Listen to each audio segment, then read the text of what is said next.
So today, it's all about the subwoofer output on the back of your processor or AVR.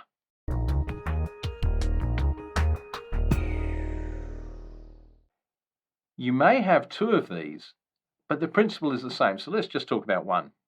This is a line level signal. It's the same signal strength that's sent by your other devices, your disc player, etc., to your processor or amplifier. And so yes, it needs amplification, unlike your speaker outputs, which of course are high level and they go straight to your speakers.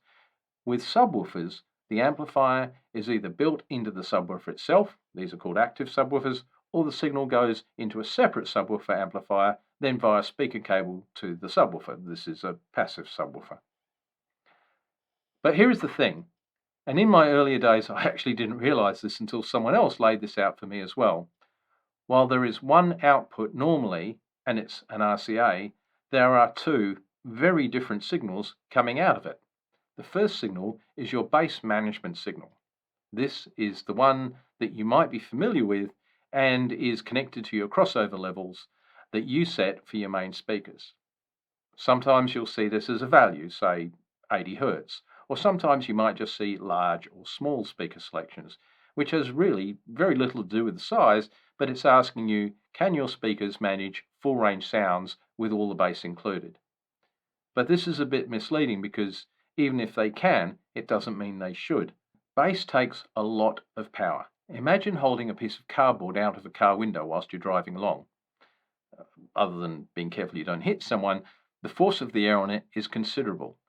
Now, imagine your great big 18-inch bass cone drivers trying to push air and do it forcefully and in a complex way and continuously. You're asking a lot of these drivers and the amps that power them. Now think about the implications of this if your bass drivers are located in your main speakers. How much power from your amps are they consuming?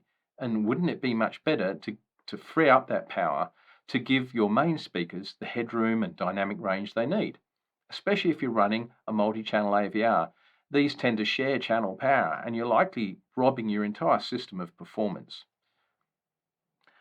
Okay, so to be very clear, for every main speaker, that is any of your left, center, right, surround or Atmos speakers, that signal is crossed over, or any speaker that is set as small then redirects the lower part of that signal to the RCA outlet, and the sum of all that bass from all of those channels is combined and sent to that output. Okay, so that's signal number one, your managed bass, and this as a rule is generally everything below 80 Hz. Now let's talk about signal number two. This is actually nothing at all to do with any of the other channels as such.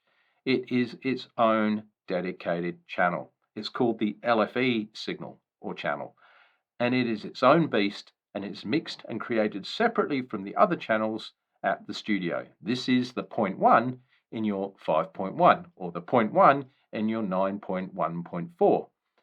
And look, it's important to note, there really is only 0.1, not 0.2, 0.3 or 0.4, but it's changed over time. Originally it referred to the incoming signal. There was, and has been to date, only 1.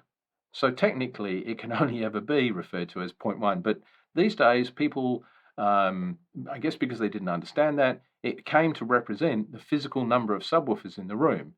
So you may now see 7.2.4, which is 7 speakers at your bed layer, that's your front and your surrounds, 2 subwoofers running the output from that 0.1 channel, and 4 Atmos speakers. So 7 surround and LCR channels, 2 subwoofers, and 4 Atmos speakers. But be clear, there is still only one signal, that's the LFE signal. LFE is low frequency enhancement or low frequency effects channel, and it is also sent through at a higher frequency than the other channels that we spoke about. They are generally crossed over, often at 80 Hz. But the LFE channel, this other one we're talking about, which is, as I said, baked into the soundtrack, is sent through up to 120 Hz. This is important, as we'll see. So this is basically what it looks like. You can see each channel And for each of these channels, the crossover frequency is being split off and then sent to the subwoofer output. Then you can also see the completely separate LFE channel coming in and being sent right through to the subwoofer output. So this is why it's a subwoofer output and not a 0.1 output, because it receives multiple signals. Okay, this then leads on to more complex issues, one of them being to ensure that when you look at your subwoofer's behavior in a room, you don't stop at 80 Hertz. If you're analyzing your room and using REW or some other system, you must consider what the room is going to behave like. So we need to look at the response from at least 20 Hertz or below, all the way up to 120 Hertz, because that's what's being propagated in your room by those subwoofers. Anyway, look, I hope this helps. This tricky little output has a few sort of sneaky tricks of its own, and once you get your head around it, everything becomes just a little bit clearer. So look, thanks again, as usual, as always. Please like, subscribe, click the bell so you get your notifications, and once again, thank you for watching another HTE video. Appreciate it. Bye-bye.